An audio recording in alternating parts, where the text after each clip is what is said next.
All right, we are going to start your notes over World War II, and this is just going to be part one.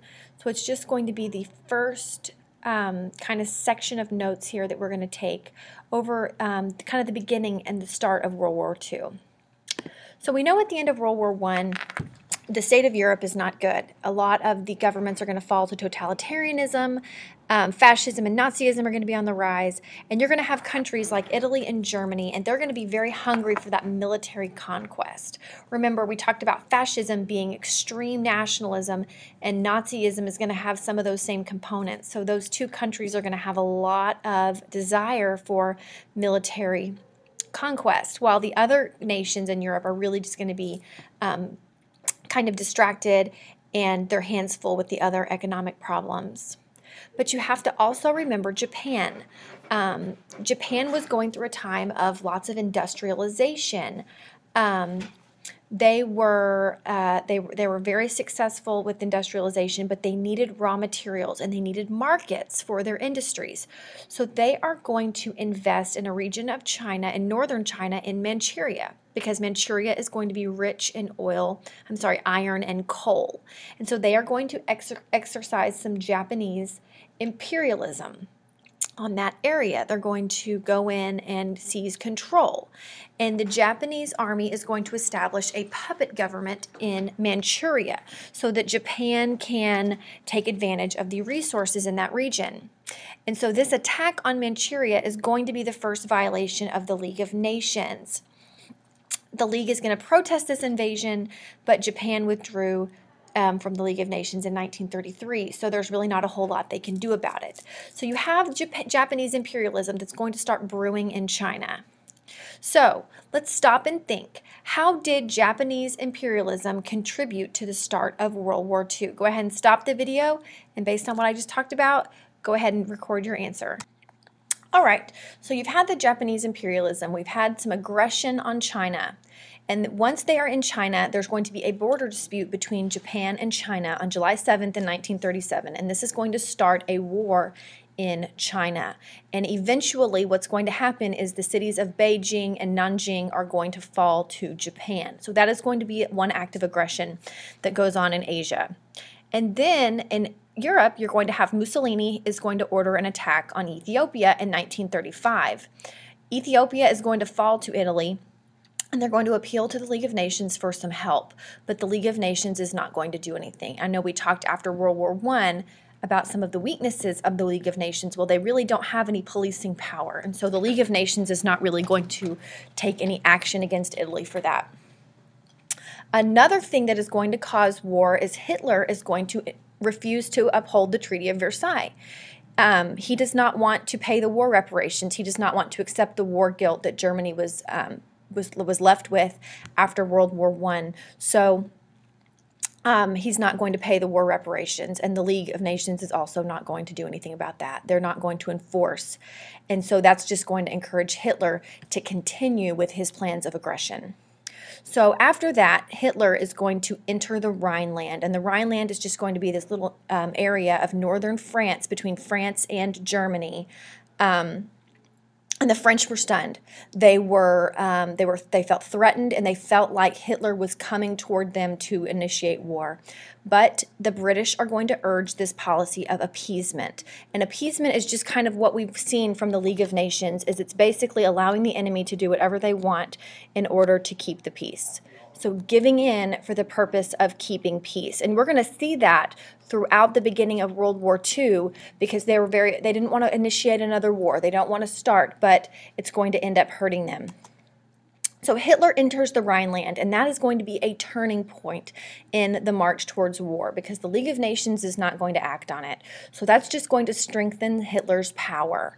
It's going to put the power in Hitler's favor, because the League of Nations doesn't do anything about it. They allow him to do that. So that's just going to prove that he's going to have the power to go through with his aggression. And because the others didn't have any response, because the other nations are going to follow the policy of appeasement, he's going to build up his military. So that's really going to start initiating the start of World War II. After Hitler does this, Mussolini in Italy, he is going to decide to create an alliance with Germany, and that's going to be known as the Rome-Berlin Axis. And they are eventually going to make up what is known as the Axis powers. So Japan, Italy, and Germany are going to execute aggression, and the League of Nations is really not going to do much about it, and that is going to kind of set the tone for the beginnings of World War II. German and Italian troops in the Axis the Axis powers are going to help the Spanish Civil War in favor of the Spanish fascist Franco Francisco. And so Spain in Europe is also going to fall to fascist rule. So that is going to cause some tension and problems in Europe.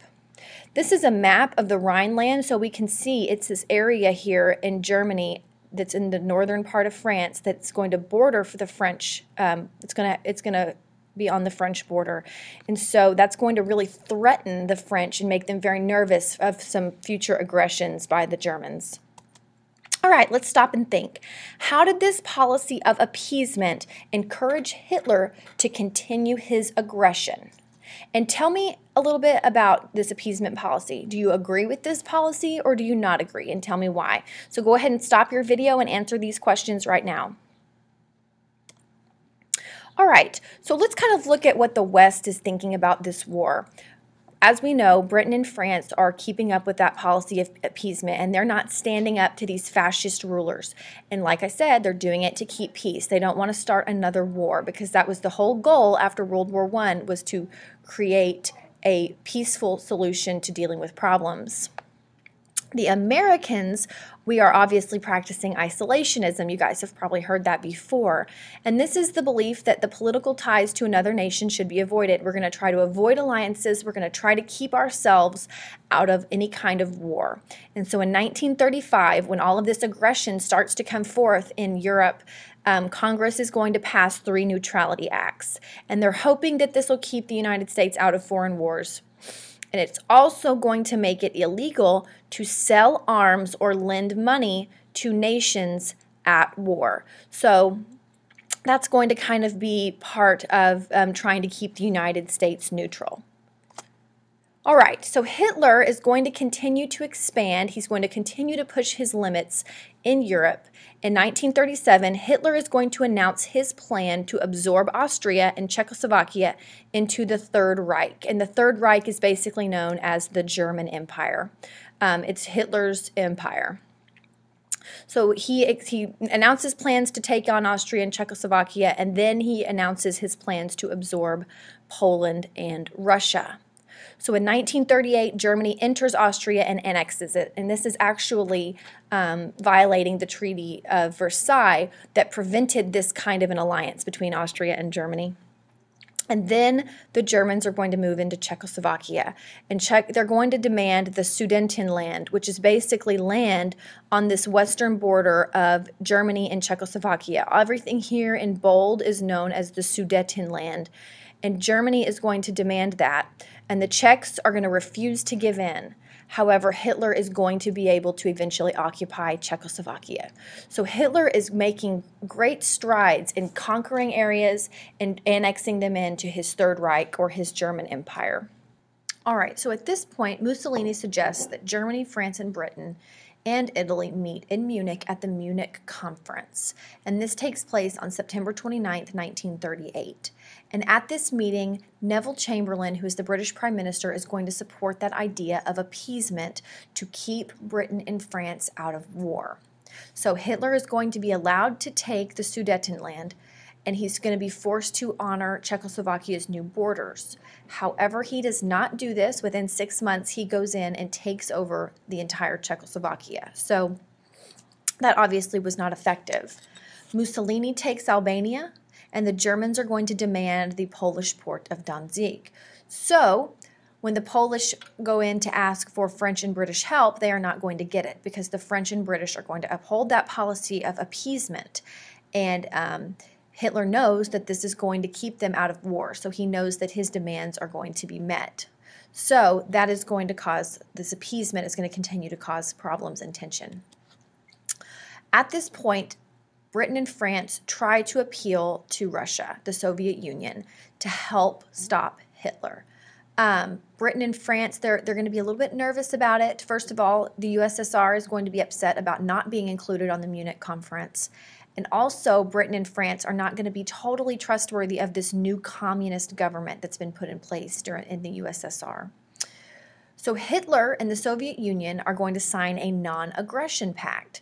And basically what it does is it says Germany would never invade the Soviet Union, and they divide up Poland between them.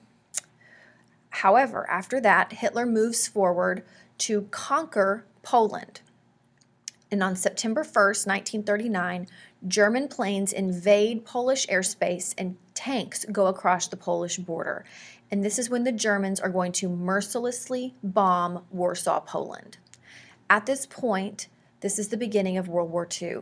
Germany's invasion of Poland kind of marks the entrance of the British and the French because they know that they can no longer withhold Hitler with that policy of appeasement. So at this time, Britain and France are going to officially declare war on Germany September 3rd, 1939. Despite this, Poland is going to fall to Germany 3 weeks later. So now you're going to have the outbreak of World War II in Europe. All right, so now we're involved in a full-fledged war. Just to let you guys know, I know we've talked about this in class, but we know that the Axis powers are Italy, Japan, and Germany. That's the main powerhouses involved in the Axis powers. And the Allied powers are going to be Great Britain, France, the USSR, and eventually the United States is going to get involved and join the Allies. So now that we have a war started, this Polish invasion is going to be the first sign of war, this first aggression of war, and it's going to be the first example of the German military strategy, which is known as the Blitzkrieg. And you guys have probably heard that word before, but it literally means lightning war, and it was a new tactic of war to kind of bring in fast-moving planes, tanks, infantry, moving in very, very quickly to take the enemy by surprise. And so Hitler was able to be successful with that tactic because he could go in very quickly and just attack the enemy by surprise. So by September 17th, Joseph Stalin is going to start occupying that eastern part of Poland that he would agreed in the non-aggression pact. And he's going to begin annexing the regions of Latvia, Lithuania, and Estonia and kind of occupying those regions to get himself ready.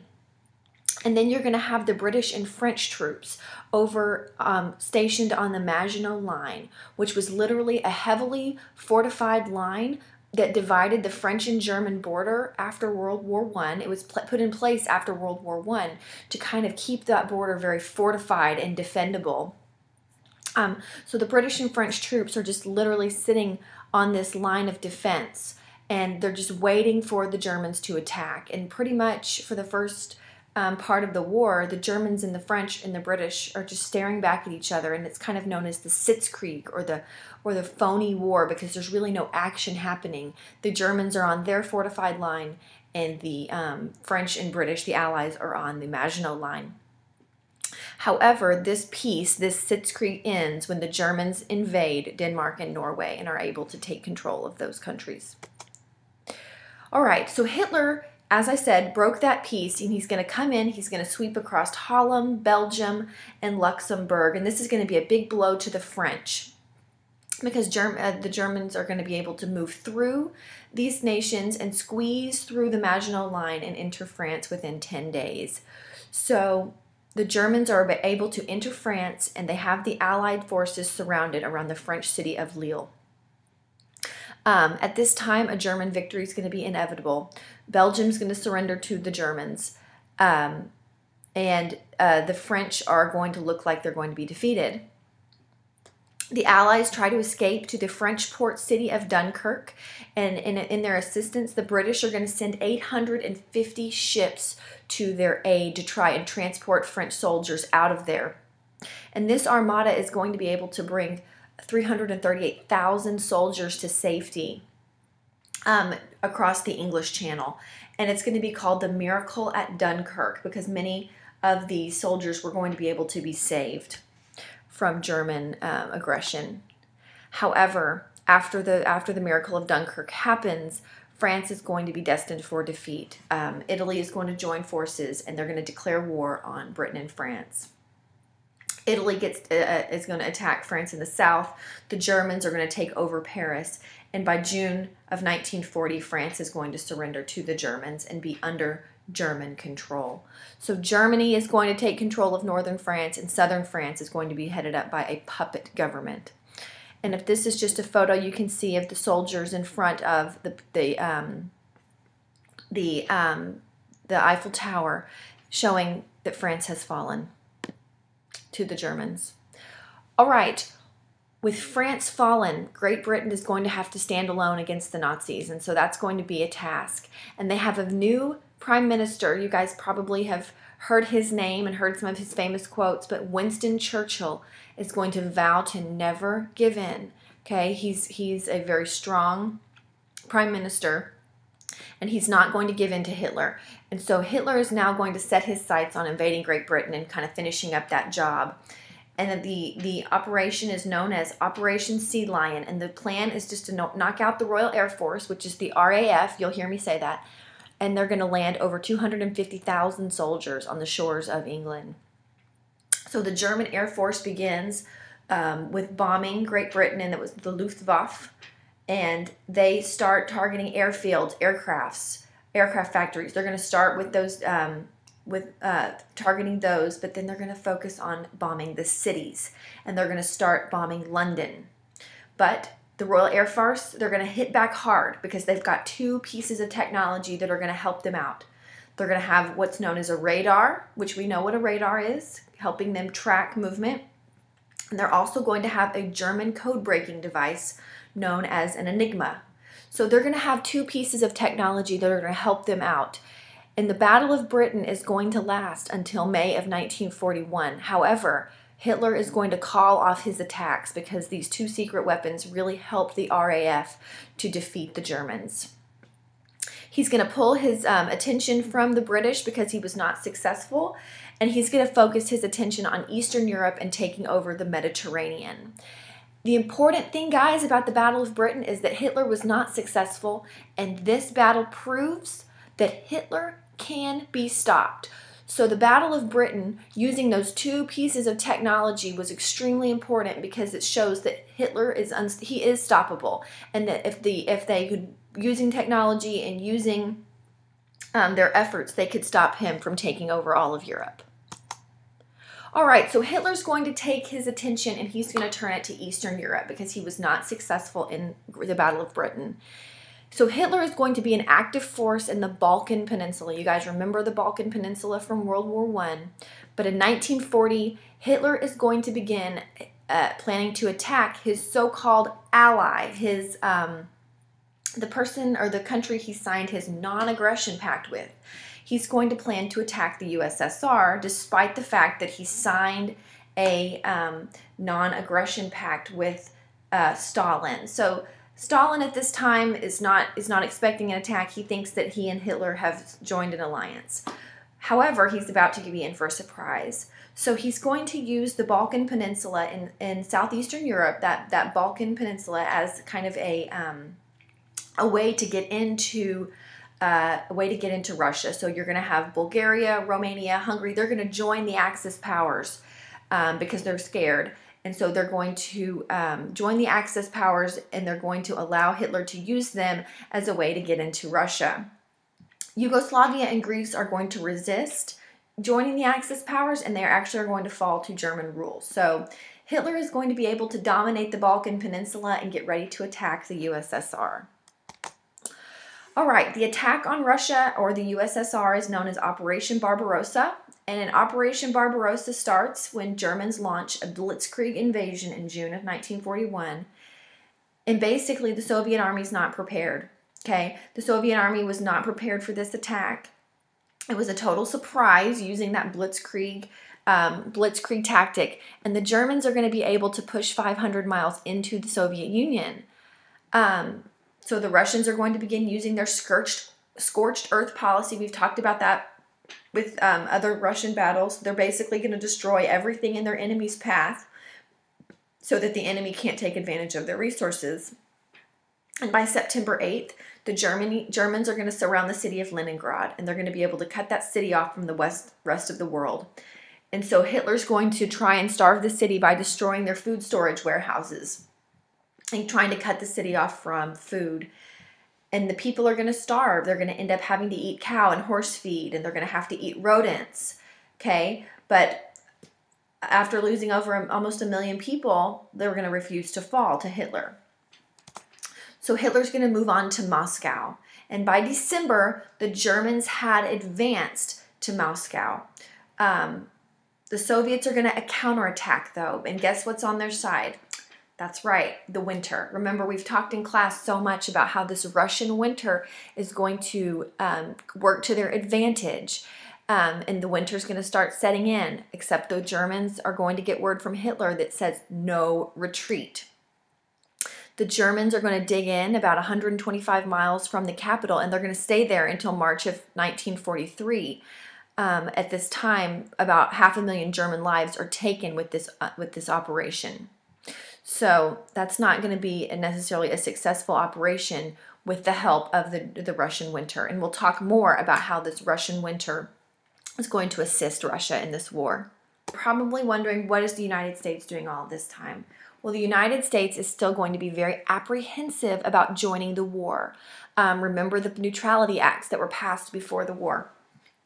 But FDR knows if the Allies fall, if France and Britain fall, and USSR, if they are able to fall to Germany, then the United States would be drawn into this war. So he issues the Lend-Lease Act, which is just a piece of legislation saying that the president could lend or lease arms and other war supplies to countries vital to the United States. So obviously countries who are pro-democracy, countries who are going to go to promote stopping Hitler.